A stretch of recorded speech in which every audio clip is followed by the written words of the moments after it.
जय श्री राम, जय माता की। और आज मैं आपसे बात करने वाली हूँ, जो विषय लेकर आ रही हूँ वो विषय है हमारा भक्ति योग। क्या है भक्ति योग? हमारी जन्म कुंडली में ऐसे कौन से ग्रह हैं जो हमें भक्ति योग की तरफ जोड़ देते हैं?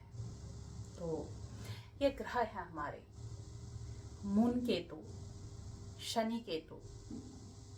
और अगर हमारी जन्म कुंडली में शनि केतु मून ये तीनों एक साथ हैं तो ऐसे व्यक्तियों को अवश्य भक्ति योग करना चाहिए। अगर आपके पास मून केतु है तो आपसे एक चीज कहूँ कि जिनकी जन्म कुंडली में मून केतु होता है वो अपने जीवन में अपना दर्द, अपनी व्यथा जितना दुनिया से कहेंगे उतना वो और परेशान होंगे। तो आप लोगों को अगर कहना है तो यहाँ कहना चाहिए। आप अपनी सारी चीजें ना भगवान से कहिए, सारी परेशानियों को मंदिर अपने भगवान से कहिए, अपने मंदिर में बताइए। ईश्वर हमारी बातें वैसे ही सुनते हैं जैसे हमारे माता पिता हमारी बातों को सुनते हैं, लेकिन हमें हमेशा कहने के लिए एक हाड़ मास का मानो चाहिए होता है। हमें लगता है हमारी बातें सुन के वो व्यक्ति रोएगा, फिर हम पे सिंपैथी करेगा, फिर हमें प्रेम करेगा। नहीं, जिसे आपको प्रेम करना होगा वो वैसे ही करेगा।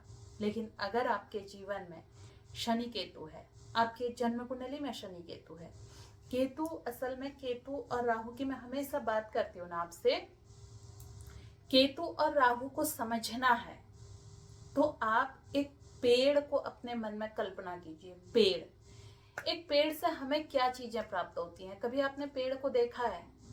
कभी ध्यान से उस पेड़ की तरफ देखा है आपने कि ये पेड़ क्या है? कभी ध्यान से एक पेड़ को देखिएगा। उस पेड़ में हमें शनि और केतु दोनों के ही स्पष्ट नजर हो जाएंगे, है ना? कैसे हो जाएगा? जो केतु है वो हमारा नीचे का हिस्सा है और जो राहु है वो हमारे ऊपर का हिस्सा है। और जब हम एक पेड़ को देखते हैं तो उसमें हमारे लिए क्या है? उसमें हमें राहु भी दिखाई देता है, उसमें हमें केतु भी दिखाई देता है। कैसे देखते हैं? जो जमीन के अंदर का हिस्सा है, जितनी जड़ें हैं उसकी, जितनी अंदर की तरफ जड़ों का फैलाव हुआ है, वो क्या है? वो केतु है। और जो उसके ब्रांचेस हुई हैं, जो उसके टहनियां इधर उधर जितना पेड़ के बाहर का फैलाव है, वो राहु है। राहु केतु जब हमें अंदर की तरफ जोड़ता है तो हमारे अंदर की एनर्जी को इतना प्योरीफाई कर देता है, बहुत अच्छा बना देता है। धीरे धीरे धीरे धीरे व्यक्ति को, मतलब व्यक्ति फिर अपने कल्याण की बात कम करता है, दूसरे के कल्याण की बात ज्यादा करने लग जाता है। वो अपने समाज, अपने राष्ट्र, विश्व, इनकी बातों से तमाम उसको लगता है कि फिर सब लोग अच्छे रहें। क्योंकि जब जड़ें अंदर को फैलती हैं ना तो वो उस मिट्टी को भी अच्छा कर देती हैं। क्या रोकती हैं? कई बार आपने देखा कि हम जब जमीन पर क्या कहते हैं, पानी के लिए, पानी बढ़ाना है तो पेड़ लगाओ, कोई उसकी टहनियां पेड़ नहीं देती ना, नीचे की जड़ देती है। जमीन के अगर बाढ़ आता है तो कौन रोकता है? वही सब चीज रोकती है, वो अंदर का काम है। और जो राहु है वो फैलाव का काम करता है। फैलाव क्या है? फैलाव जो ये जितना भौतिक चीजें हैं सब राहु है। जो भी आपको, आपकी और मेरी बातचीत हो रही है ना जिस माध्यम से, ये राहु है। ये फोन राहु है, मैं आपको दिख रही हूँ, ये राहु है। लेकिन जो ये केतु है, जो सृष्टि में ओम है, ये राहु है। नहीं सॉरी, ये केतु है। और राहु की जो एक एज होती है ना, फिक्स होती है। आपको फिक्स समय तक वो कुछ देगा। मतलब ये मानकर चलिए कि आपने अभी कुछ काम किया है तो आपके 100-150 साल, पीढ़ी आपकी 1 या 2 पीढ़ी भोग ले। कई बार आपने देखा होगा कि तीसरी चौथी पीढ़ी आने तक का बिल्कुल, जो बहुत जिन्होंने हाइट पाई होती है वो भी खत्म हो जाती है, नहीं रहती। लेकिन किसी किसी की पीढ़ियों से कोई चीजें चली आ रही होती हैं, उनकी पीढ़ी में तब बहुत ज्यादा पैसा नहीं होता है, लेकिन एक सुकून, एक शांति, परिवार में रिचुअल्स, परिवार में प्रेम, वो सब कुछ होता है। वो कौन करता है? वो केतु। केतु की कोई बहुत ज्यादा ऐसा नहीं है कि सडन कुछ दे दिया। केतु की कोई उम्र नहीं होती, क्योंकि उसके पास बंधन ही नहीं है, मुक्त है। ओम जो शब्द है ये हमेशा था और हमेशा रहेगा, ये केतु है। तो केतु की एनर्जी को हम जीवन में जिस तरह से देख सकते हैं, हम एक तरह से ध्यान मेडिटेशन करके केतु को और प्योर कर सकते हैं। अब अगर आपकी जन्म कुंडली में शनि केतु है और आपके अंदर जब तक दूसरों के दुखों को सुनने की आदत नहीं आएगी, दूसरों की भलाई करने की आदत नहीं आएगी, जो आपका केतु आपको अच्छा रिजल्ट कभी नहीं देगा। लेकिन जहां आपके पास आपको ये समझ आ गई कि ये मैंने इसके लिए भी अच्छा करना है, इसके लिए भी अच्छा करना है, मैं इसे जानती नहीं हूँ फिर भी मैंने इसके लिए अच्छा करना है, ये केतु का एक अच्छे केतु के लक्षण है। जब हम सभी के लिए सोचने लग जाते हैं, सबके हित की बात सोचने लग जाते हैं। ऐसे भी मेरे पास भी कई सारे लोग आते हैं जो कहते हैं कि मैडम कुंडली देख दो, पैसे नहीं है, फिर नौकरी लग जाएगी फिर दे देंगे। बहुत सारे लोगों की लगी भी नहीं आता है, पैसा नहीं आता है। आप अगर किसी के क्योंकि ये चीजें ऐसी होती है ना बताने की, व्यक्ति एक बार जाता है और उसने अपना इलाज करा लिया तो फिर दोबारा क्यों जाएगा वहां पर को। और मुझे कभी इस चीज की चिंता भी नहीं रही। मैं अभी भी बहुत सारे लोग आते हैं, नहीं भी होता है तो मैं कह देती हूँ चलो कोई बात नहीं, इतना पकड़, तब तक अपना काम चला ले। वो देने लौटाने भी नहीं आते हैं। बहुत सारे ये वो लोग होते हैं जो लौटाने ही नहीं आता है। मुझे चिंता इसलिए नहीं होती है क्योंकि मैं ये सोच लेती हूँ कि मेरा प्रारब्ध में इसके साथ कुछ कर्म बंधन बंधा था, इतना सा कर्ज था और इससे मैं मुक्त हुई और मैं भगवान को धन्यवाद दे देती हूँ इस चीज के लिए। क्योंकि हम नहीं तो फिर अगले जन्म में उससे कर्म बंधन में बंधेंगे। और जब हमें इन सारे कर्मा से मुक्त होना होता है तो आप ये जब छोड़ देता है सोचना कि मेरा क्या ले गया, भाई मेरे ईश्वर, मेरी आध्यात्मिक की ताकत मेरे पास है, इसको कोई नहीं ले जा सकता है, तो फिर मुझे दुखी क्यों होना है। ये तो सब बहुत एक साधन है। ये आज जिस मकान में हम रह रहे हैं आज है कल नहीं है तो क्या फर्क पड़ना। आज मेरे पास अगर मैं कहूँ कि दुनिया की सारी प्रॉपर्टी भी आ जाए, लेकिन जो मानसिक सुकून मेरे पास है, जो मानसिक शांति हमें मिलती है, वो दुनिया की सारी दौलत से नहीं मिल सकती। राहु आपको पैसा बहुत दे देगा, एक पेड़ कितना बड़ा हो सकता है, कितनी टहनियों को फैलाव कर सकता है, कितने उसमें फल लग सकते हैं, लेकिन जब एक आंधी आती है तो पेड़ गिरता है, टूटता है। लेकिन उसी की पेड़ कभी भी आधा काट के आप पेड़ कहीं लगाएंगे ना, कभी भी नहीं लगेगा। उस आपने टूटा बीज से और उसको कहीं से हटा के दूसरी जगह लगाएंगे, नहीं लगेगा। लेकिन जब आपने उसकी जड़ प्राप्त कर लिया और उस जड़ को आप जहां लगा दोगे वो लग जाएगा। ये केतु है। केतु वाला व्यक्ति कहीं भी, जिसका केतु अच्छा होगा, उसको कोई सुख साधन भी नहीं चाहिए। उसको आप अगर वो आज 5 स्टार में रह रहा है तो कल को आप उसको नॉर्मल सा बेड दे दीजिए, उसको वहां भी इतनी बढ़िया नींद आएगी, वो शिकायत नहीं करेगा। ये केतु है। तो अब हमें क्या देखना है, हमें ये देखना है जिसकी मैं बात कर रही थी कि अगर हमारी जन्म कुंडली में शनि केतु और चंद्रमा केतु ये बने हैं तो भक्ति मार्ग क्या है। भक्ति मार्ग नवदा भक्ति की बात करी गई है। इसमें प्रेम है, समर्पण है, मित्रता है। भगवान जी को आप किसी भी मित्र के रूप में स्वीकार कर लो। द्रौपदी ने किया था ना, कृष्ण को सखा बनाया था, मित्र के रूप में स्वीकार किया था। आप उनके पाद सेवा, चरणों की सेवा ले लीजिए। कई लोग भगवान के सिर्फ चरण रखकर ही सेवा करते हैं। ये हमने किससे सीखा? भरत से सीखा। भरत ने क्या करा? प्रभु श्री राम के पादुका लेकर आ गए थे। आपने जब भरत मिलने गए थे तब देखा था कि कैसे भरत जाते समय पैदल जा रहे थे। कई सारे लोग घोड़े, हाथी, पालकी इनमें जा रहे थे, लेकिन भरत पैदल थे। पर मार्ग सबका ईश्वर ने जाने तक राम का ही दिया था। तो ये भी हमें, ये दुनिया हमें ये सिखाती है। भले ही आप कोई करोड़ों कमा लो, कोई पैदल चल रहा है, कोई गाड़ी में चल रहा है, कोई जहाज में चल रहा है, जाना एक दिन अंततः वहीं पर को है। सभी को प्रभु धाम ही जाना है। तो इसलिए इस बात की हमें चिंता, अगर हम अपने मन से ये चीजें निकाल देते हैं कि हमारे पास ये चीज नहीं है। अगर आपके पास ईश्वर को देने के लिए रोज आधा घंटा है, वो भी बिल्कुल उस समय आपके मन में बिल्कुल ये ख्याल नहीं आता कि इसके अलावा भी कोई दुनिया हो सकती है, तो वो समय आप प्रभु को दे रहे हैं। लेकिन उस आधे घंटे में आप सिर्फ ये सोच रहे हैं अरे मेरा इस बिजनेस में ऐसा हो गया, मेरी नौकरी में ऐसा हो गया, मेरा वैसा हो गया, तो फिर आप उस समय प्रभु को नहीं दे रहे। वो समय आप सिर्फ अपने आप को दे रहे हैं। अगर आपके जीवन, अगर आपका शनि राहु है इन लोगों को बहुत जल्दी हाइट मिलती है समाज में, बहुत ऊंचे पदों पर ये फटाफट जाते हैं। हो सकता है कि आपके उसमें शनि राहु अब राजनीति में हो तो अचानक आपको उठाकर मुख्यमंत्री बना दें, अचानक उठा के आपको कैबिनेट में डाल दें, ये शनि राहु में होता है। तो शनि राहु की दो चीजें हैं। शनि राहु जो होता है ना, दिखता कुछ और है, होता कुछ और है। उनका जो रूप है वो बाहर नहीं दिखाई देता, ये अपनी चीजों को छुपाते हैं। ऐसे बहुत सारे बड़े बड़े लोग हैं जिनका आज नाम है, बहुत बड़ा नाम है, उनकी जन्म कुंडली उठाकर देखिए आप, शनि राहु है, वो इंटरनली कुछ और है, लेकिन जब उनकी जन्म कुंडली देखो तब पता लगता है अरे बाप रे, तो इतना बड़े रहस्यमय व्यक्ति थे, कोई नहीं जानता उन लोगों को उनके अलावा और स्वयं ईश्वर के अलावा। लेकिन जिस दिन उनका सच इस समाज के सामने आ जाता है तो उसके बाद उनकी ग्रोथ भी डाउन होने लग जाती है, जब तक वो रहस्यमय बने हुए हैं। क्योंकि राहु क्या है, राहु एक तरह से कूटनीति है। राहु जिस ग्रह के साथ भी है ना, उस रिलेशन में वो कूटनीति करवा देगा आपके। माना गुरु के साथ है तो ऐसा व्यक्ति क्या करेगा, जिसको गुरु मानेगा, जो इसको मार्गदर्शन देंगे, जो इसको आगे बढ़ाएंगे, ये उसी से कूटनीति करेगा।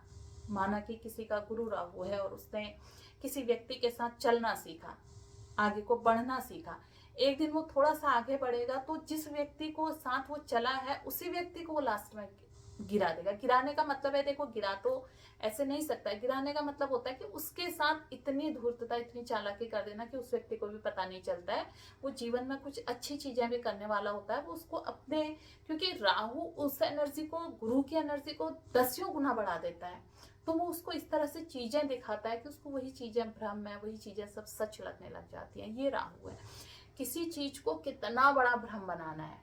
अभी आपने प्रयाग में एक चीज देखा होगा, अचानक एक लड़की का नाम बहुत हाईलाइट हुआ था। वो क्या था, केतु नहीं था, वो राहु था। तो ये राहु है जो अचानक हमें देता है। और वो कब, क्योंकि देता कौन है, इस समाज से ही तो। राहु को कौन उत्पन्न करता है, समाज। केतु को समाज उत्पन्न नहीं करता, केतु व्यक्ति के स्वयं अंदर की पावर, उसको ईश्वर उत्पन्न करता है, प्रकृति उत्पन्न करती है। तो वो हमारी स्वयं की पावर है। इसलिए उस व्यक्ति को कभी भी समाज नहीं हटा सकता, समाज खत्म नहीं कर सकता, लाख कोशिश कोई कर ले, जब तक वो उस व्यक्ति स्वयं न करे या प्रकृति स्वयं उसे न खत्म करे, तब तक वो व्यक्ति कभी नहीं हारता, कभी नहीं होता ही। मैं पहले भी आपको बताते आई हूँ, क्योंकि मुझे जो चीजें लगती हैं ना, हम सब चीज करते हैं, लेकिन हम राहु और केतु की जिस दिन एनर्जी को समझ जाएंगे, हमें अपने जन्म कुंडली में ये चीजें देखने आ जाएंगी, तो हम अनावश्यक चीजों के पीछे भागना या ये करना बंद करेंगे। कई बार आपने देखना, जिनकी कई लोग ऐसा करते हैं कि उनको बहुत ज्यादा अपने समाज की चिंता होती है, अपने राष्ट्र की चिंता होती है, वो परिवार से भी पहले उस समाज की चिंता करते हैं। वो कौन लोग हैं, वो शनि केतु वाले लोग हैं। अपनी बलि देने को तैयार हो जाते हैं। बलि यानी कि अब जैसे कई लोग अपना घर परिवार छोड़ के समाज के हित के लिए काम करते हैं, उन्हें ये नहीं मतलब रहता कि मुझे इससे क्या लाभ होगा क्या नहीं होगा, लेकिन रात दिन उसी में लगे रहते हैं। कई लोग बिना काम करे समाज में नाम कमाना चाहते हैं, वो अपने बिना करे चीजों को फैलाव करते हैं, फैलाते हैं, कुछ किया नहीं होता है लेकिन फैलाते बहुत ज्यादा है। और कई लोग सिस्टम में बिना रहे अंदर ही अंदर इतना ज्यादा काम करते हैं। मैंने ऐसे भी कई लोगों को देखा है जो बिल्कुल नहीं बताते हैं और आज यहाँ वहाँ जाके काम करते हैं, वो शनि केतु है। और कई लोग बिल्कुल भी काम नहीं करते हैं और वो जाते हैं किसी जगह खड़े होते हैं और उसको बहुत बड़ा बड़ा बनाकर दिखाते हैं, वो शनि राहु है। ये राहु है जिसमें आप चीजों को छुपा कर कुछ भी नहीं करते, लेकिन जब दिखाते हैं तो बहुत बड़ा इल्यूजन पैदा करता है, भ्रम पैदा करते हैं लोगों के बीच में। तो अब ये नवरात्रियां लगी हैं, इस नवरात्रियां में हमारे उसमें चाहे हमारा शनि राहु हो, शनि केतु हो, मून केतु हो, तो ये पता है आपको, जो भक्ति योग है ना, बहुत आसान है। किसी के प्रति अपने को समर्पित कर देना। आप कहीं भी हैं, आप घर में अपने परिवार के प्रति अपने को समर्पित कर सकते हैं, वो भी भक्ति योग है। सबसे बड़ा भक्ति योग तो यही है। उसके बाद आप किसी इष्ट को अपना मानकर उसको उसमें अपने आप को समर्पित कर सकते हैं, व्यक्ति में अपने आप को समर्पित कर सकते हैं। अगर कोई हाउसवाइफ है, वो, क्योंकि एक काम क्या होता है महिला का, हमारे यहाँ जो एक स्त्री का काम है वो रसोई संभालना भी है। तो अगर वो स्त्री चाहे जो भोजन बनाकर दे रही है, उस भोजन को वो भोजन ना बना के अगर रोज प्रसाद बनाए और उस प्रसाद का भोग लगाए और फिर लोगों को दे, और अपने मन में ये विचार करे कि मैं जब भी खाना बनाऊं वो खाना हमेशा प्रभु ऐसा बने कि जो भी मेरे दरवाजे पर आ जाए वो कभी भूखा ही ना जाए मेरे घर से। ये भी भक्ति योग है उसने, क्योंकि अन्नपूर्णा के प्रति भक्ति दिखा दी है। और जो भी माँ अन्नपूर्णा के प्रति भक्ति योग करता है उसके घर में उसका जो भंडार होता है कभी खाली नहीं जाता। तो किसी न किसी, ये जरूरी नहीं है कि हम भक्ति जो है हमने कह दिया तो हमारा जो भक्ति योग है वो केवल एक के प्रति, ईश्वर के प्रति। जो आप काम कर रहे हैं, जो आपका कर्म है, वो भी भक्ति है। आप वहां भी अपने कर्म के प्रति समर्पित भाव से उसकी भक्ति कर सकते हैं। माना कोई शिक्षा दे रहा है, शिक्षा के प्रति उसका समर्पण, वो भक्ति है। आप इतने बच्चों के भविष्य का निर्माण कर रहे हैं, आपने वहां अपने आप को समर्पित कर दिया, वो भक्ति योग है। आप उन बच्चों को अच्छा मार्गदर्शन दे रहे हैं जीवन में, वो भक्ति योग है। उन बच्चों को निश्चल मन से आप प्रेम करना सिखा रहे हैं, वो भक्ति योग है। तो भक्ति योग का मतलब जिस चीज से आप जुड़े हैं उसके प्रति पूरी तरह समर्पित होना। जैसे एक नेता भक्ति कहाँ कर सकता है? वो इस समाज के लोगों से, वो ये सोचे कि मैं अगर कल को बड़ा कुछ बनता हूँ या बनती हूँ तो मैं इस समाज की ऐसी सेवा करूं, ऐसी सेवा करूं। तो अगर मुझसे किसी की सेवा हो सकती है तो वही भक्ति योग है। सेवा भी भक्ति योग है। अगर सारे लोग भक्ति योग का गलत अर्थ निकालें कि भक्ति योग है कि हमने एक ईश्वर की मूर्ति पकड़ी और हम सब उसी के प्रति काम कुछ नहीं कर रहे हैं और बस हमने कहा कि हमें तो भक्ति योग करना है, इनके प्रति समझ, तो क्या समाज चलेगा? नहीं। असल में इन चीजों का जो विश्लेषण हुआ है वो ये गलत तरीके से थोड़ा सा लोगों के दिमाग में है। अगर किसी का काम, संत है उनका काम मार्गदर्शन देना है, तो समाज के प्रति उन्होंने समर्पण किया है ईश्वर के सामने, लेकिन काम क्या करता है? वो लोगों को जागरूक करने का, ये भी जरूरी है। फिर आप जिस काम में जुड़े हैं उस काम के प्रति समर्पित होकर अपने काम को करना, ये भी भक्ति योग है। लेकिन जब आप उससे कुछ अर्जित कर रहे हैं, उस अर्जित की कुछ आय इस समाज के उस हिस्से में चैरिटी करना, उस हिस्से को देना जो पूरी तरह से अपने जीवन यापन करने में असफल है। अच्छा, अगर आपने ज्यादा कमाया तो आप ज्यादा लोगों को नौकरी देंगे, उन नौकरी में अगर आप उनका शोषण नहीं कर रहे हैं तो ये भी भक्ति योग है। आप लोगों को आजीविका कमाने का रास्ता खोल रहे हैं, आप इतना कमा रहे हैं कि लोगों के घर में भी आप नौकरियां दे रहे हैं, तो वो कर्म भी भक्ति योग है। अपने कर्म से ही प्रेम करना, ये भी भक्ति योग है।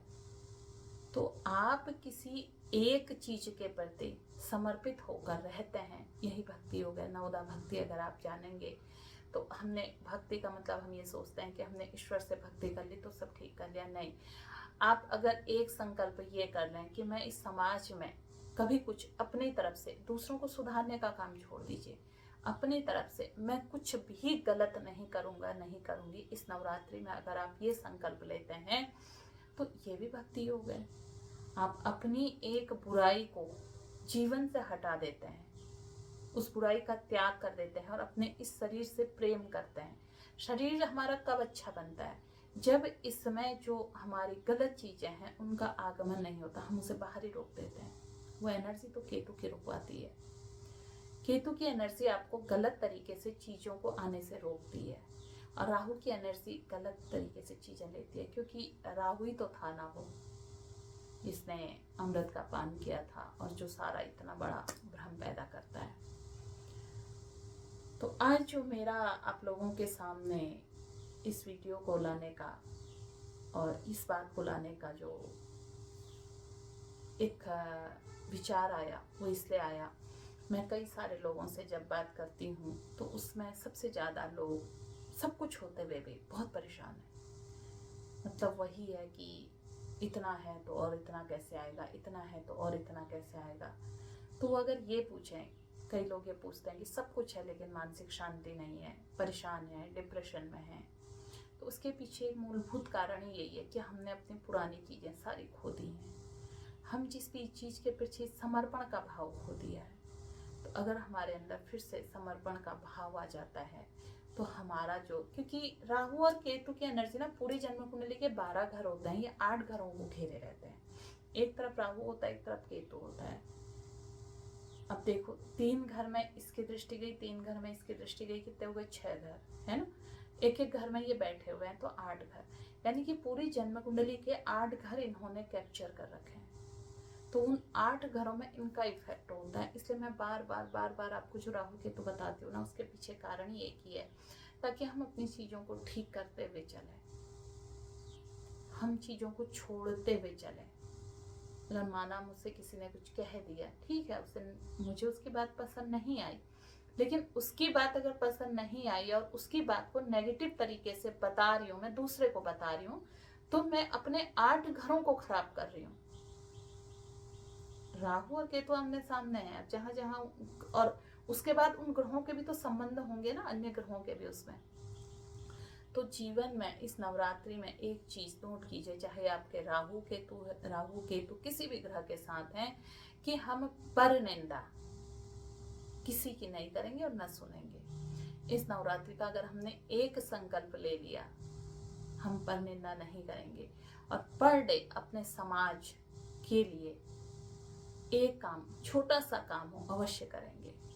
मैं ऐसा नहीं कह रही कि आप नौकरी में आपको समय नहीं मिलता होगा, आपको ये नहीं होता होगा। अगर मैं खुद में एक संकल्प ये ले लूं कि मैं राह चलते कुछ भी ऐसा बाहर सड़क पर नहीं फेंकूंगी, ये भी एक संकल्प है, ये भी अपने समाज की सेवा है। सेवा मतलब दूसरों से कहना ही नहीं होता, सड़क पर उतर के खुद पर कोई संकल्प कर लेना, ये भी एक सेवा है। जो कुछ भी नहीं कर सकता है वो ये कह दे कि मैं रोज प्रतिदिन अपनी प्रार्थना, जब ईश्वर से मैं प्रार्थना करूंगा या करूंगी, तो अपने इस राष्ट्र के हित के लिए एक प्रार्थना अवश्य करूंगी। अगर हम यही प्रार्थना करें कि हमारा राष्ट्र समृद्ध रहे, खुशहाल रहे, तो ये भी एक समाज सेवा है। आपको इतना ही समय मिला अपने कर्म में से, तो आप अब अगर हर व्यक्ति, क्योंकि प्रार्थनाओं में ना एक ऊर्जा होती है, और उस ऊर्जा का जब निर्माण ब्रह्मांड में होता है तो वो चीज फिर आने लग जाती है। आप कोई ऊर्जा है, उस ऊर्जा को आप रेगुलर 45 डेज क्रिएट कीजिए, आपको उसका रिजल्ट देखने को मिल जाएगा, करके देखिएगा। लेकिन आपकी जो ऊर्जा क्रिएट करने की पावर हो वो प्योर होनी चाहिए। अगर आपकी इंटेंशन प्योर है, आपके उससे किसी को नुकसान नहीं है, तो उसका रिजल्ट मिलता है। अब हम किसी के नुकसान के लिए प्रार्थना करें, हमने कहा अब तो हमें ये पता लग गया 45 दिन में ये चीज काम करती है, और हमने ब्रह्मांड में नेगेटिव ऊर्जा भेजने स्टार्ट कर दी, तो वो आपको नुकसान होगा उसका। जिसके लिए आप कर रहे हैं उसको नहीं होगा, आपको हो जाएगा। तो इसलिए जो ऊर्जा का निर्माण है वो पॉजिटिव ऊर्जा का निर्माण कीजिए, तो उससे 100% फायदा होता है। तो आज मैं आप लोगों को इतना ही इस चीज के लिए बताऊंगी। बाकी आप अपनी जन्म कुंडली खोल कर देखिए, आपका मून केतु और मून राहु है, और अगर मून केतु के साथ शनि भी है, तो आपको भक्ति योग की तरफ अवश्य बढ़ना चाहिए। एक न एक चीज के प्रति आप समर्पित हो जाइए, एक चीज पर अपना समर्पण कर दीजिए, और फिर उसी को मन लगा कर कीजिए, आपको अवश्य सफलता मिलेगी जीवन में। आज के लिए इतना ही, फिर मिलते हैं हम अगले वीडियो में नई जानकारी के साथ। जय श्री राम, जय माता।